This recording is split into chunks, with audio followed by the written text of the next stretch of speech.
Hello बच्चों, आज की क्लास में हम लोग स्टार्ट करने वाले हैं इंट्रोडक्शन टू अकाउंटिंग का पार्ट नंबर 5। ऑलरेडी इस चैप्टर के ऊपर 4 पार्ट्स आपके लिए अपलोड कर चुका हूँ। अगर आपने वो नहीं देखा वो भी देख लेना। आज की क्लास के अंदर हम इसका पार्ट नंबर 5 स्टार्ट कर रहे हैं और पार्ट नंबर 5 के अंदर एक बहुत ही इंपॉर्टेंट टॉपिक मैं आज की क्लास में आपको कवर करने वाला हूँ। टॉपिक का नाम रहेगा बुक कीपिंग और अकाउंटिंग के बीच में क्या डिफरेंस होता है। एग्जाम में बहुत बार पूछा जाने वाला ये टॉपिक है। तो बुक कीपिंग और अकाउंटिंग के अंदर हम लोग आज डिफरेंस बताएंगे कि बुक कीपिंग और अकाउंटिंग के बीच में क्या डिफरेंस होता है। देखो, मैंने अकाउंटिंग में आपको बताया था कि अकाउंटिंग के जो फंक्शंस होते हैं, सबसे पहला इसमें आता है आइडेंटिफाइंग। इकोनॉमिक इवेंट्स को आइडेंटिफाई करता है कि कौन सी चीज़ें रिकॉर्ड होनी चाहिए, जो पैसों से जुड़ी होती है वही रिकॉर्ड होती है। आइडेंटिफाइंग के बाद आ जाता है मेजरिंग का मतलब ये देखना कि कितने रुपए में ट्रांजेक्शन्स को रिकॉर्ड करना है। मेजरिंग के बाद आ जाता है रिकॉर्डिंग। उसके बाद आता है क्लासिफाइंग। रिकॉर्डिंग में बहुत सारी ट्रांजेक्शन्स होती हैं, तो सेम नेचर की ट्रांजेक्शन को अलग अलग जगह पे क्लासिफाई करना। समराइज करना, बहुत सारे अकाउंट है तो उसे समराइज करके छोटा करना और फिर वहां से प्रॉफिट लॉस ये सब कैलकुलेट करना। उसके बाद आ जाता है आपका इंटरप्रेटिंग और उसके बाद आ जाता है आपका कम्युनिकेटिंग। तो ये जो काम होते हैं ये हमारे अकाउंट्स के होते हैं। अगर देखा जाए तो ये जो सारे काम हैं, ये सारे काम मिलाकर क्या कहलाते हैं? अकाउंटिंग कहलाते हैं। इनको हम लोग कहते हैं अकाउंटिंग। तो जो अकाउंटिंग होता है उसमें identifying, measuring, recording, classifying, summarising, interpreting और कम्युनिकेटिंग का सारा काम आता है। लेकिन फिर भी हम आइडेंटिफाइंग और मेजरिंग जो होता है वो बिहेवियरल वर्क होता है, तो इसको हम ज्यादा काउंट नहीं करते हैं। तो अकाउंटिंग में रिकॉर्डिंग, क्लासिफाइंग, समराइजिंग, इंटरप्रेटिंग और कम्युनिकेटिंग को देखा जाता है। ठीक है, आइडेंटिफाइंग और मेजरिंग तो बंदा अपने दिमाग में ही सोचता है, कोई अकाउंटेंट नहीं भी होगा तो इतनी तो वो भी समझ जाएगा। लेकिन रिकॉर्डिंग, क्लासिफाइंग, समराइजिंग और इंटरप्रेटिंग और कम्युनिकेटिंग तक का जो काम है वो अकाउंटिंग है। लेकिन इसमें से रिकॉर्डिंग और क्लासिफाइंग का जो स्पेशल काम होता है, इन दोनों को हम लोग कह देते हैं बुक कीपिंग। क्या कह देते हैं? Book keeping.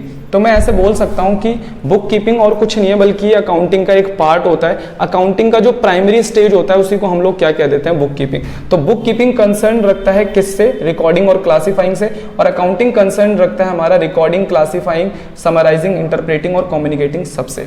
अब जरा ये चीज देखना कि बुक कीपिंग जो है, बुक कीपिंग करने के लिए हमें किसी स्पेशल नॉलेज की जरूरत नहीं है। अगर किसी बंदे को आप 1 महीने की ट्रेनिंग दे दोगे किसी सॉफ्टवेयर के ऊपर तो बुक कीपिंग कोई भी कर लेता है। लेकिन अगर समराइजिंग की बात आ जाए, इंटरप्रेटिंग और कम्युनिकेटिंग की बात आ जाए तो ये हर कोई नहीं कर सकता। इसको परफॉर्म करने के लिए आपको सीनियर स्टाफ की ही जरूरत पड़ेगी। तो अकाउंटिंग का जो ये सेकेंड फेज है, इसको पूरा करने के लिए आपको सीनियर अकाउंटेंट की जरूरत होती है। बुक कीपिंग के लिए स्पेशल नॉलेज नहीं चाहिए, इसके लिए आपको स्पेशल नॉलेज चाहिए। बुक कीपिंग जो होता है एक तरीके से प्राइमरी स्टेज होता है, और अकाउंटिंग जो होता है एक तरीके से देखा जाए तो प्राइमरी के साथ साथ ये सेकेंडरी स्टेज भी अकाउंटिंग के अंदर एक होता है। ठीक है, तो आइए जरा दोनों में डिफरेंस समझने की कोशिश करते हैं कि दोनों के बीच में क्या डिफरेंस है। दोनों के बीच में क्या डिफरेंस है, एक बार हम डिफरेंस समझने जा रहे हैं। सबसे पहले जाते हैं स्कोप पे। बुक कीपिंग क्या? It concern with the recording, classifying of business transaction. इसमें रिकॉर्डिंग और क्लासिफाइंग का काम आता है।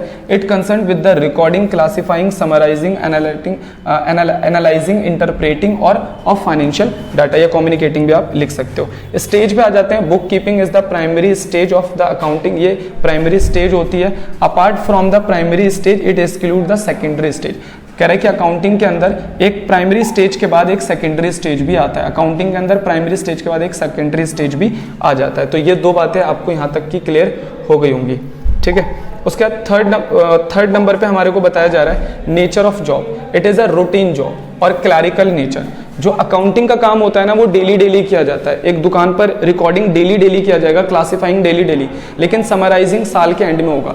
जितनी भी ट्रांजेक्शन आपने रिकॉर्ड करी तो भाई प्रॉफिट तो सबसे लास्ट में निकालते हो, तो समराइजिंग का काम जो होता है वो ईयर एंड पे या मंथ एंड पर ही किया जाता है।